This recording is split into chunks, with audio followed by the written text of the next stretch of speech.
All right, we got some breaking news that just came out from the AP about 20, 30 minutes ago. Federal judge temporarily blocks Trump's EO redefining birthright citizenship. Uh, U.S. District Judge John Coffenauer, a Reagan appointee, grilled DOJ lawyers, stating, "This is a blatantly unconstitutional order." In his more than 4 decades on the bench, the judge cannot apparently recall a time in which any other case so clearly violated the Constitution.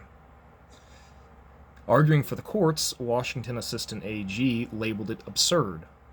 The government's argument that children of parents living in the country illegally are apparently not subject to the jurisdiction of the United States.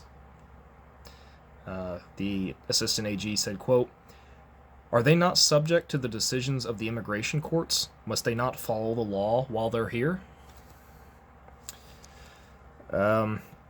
Furthermore, he argues a restraining order is necessary because the executive order immediately requires states to spend millions of dollars to revamp healthcare and benefit systems, reconsider an application status.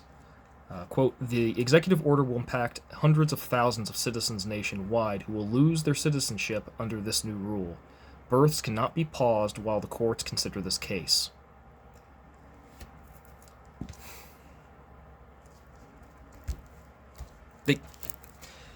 If this doesn't reaffirm the fact that this administration does not care about the law, they don't care about the internal consistency or the logic of it. They literally, for their EO for this one, literally creates a situation where people born in the United States to non-citizens are just, they have no jurisdiction. The U.S. cannot force them to follow the law per this logic, per the executive order that Trump himself signed.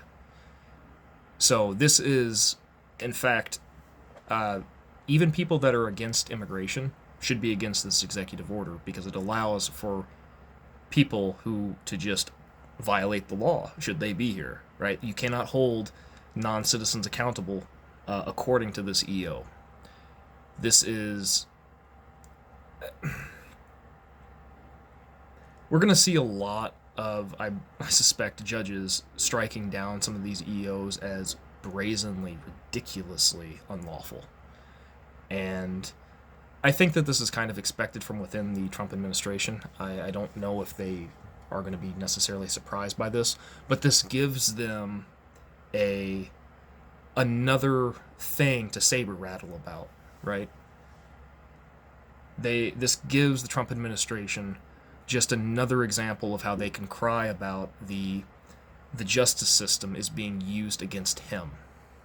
And what he actually is saying, people who are reading between the lines and people who should hear this message, what he's actually saying is that the Constitution is restricting his ability to do his job. That's just too damn bad.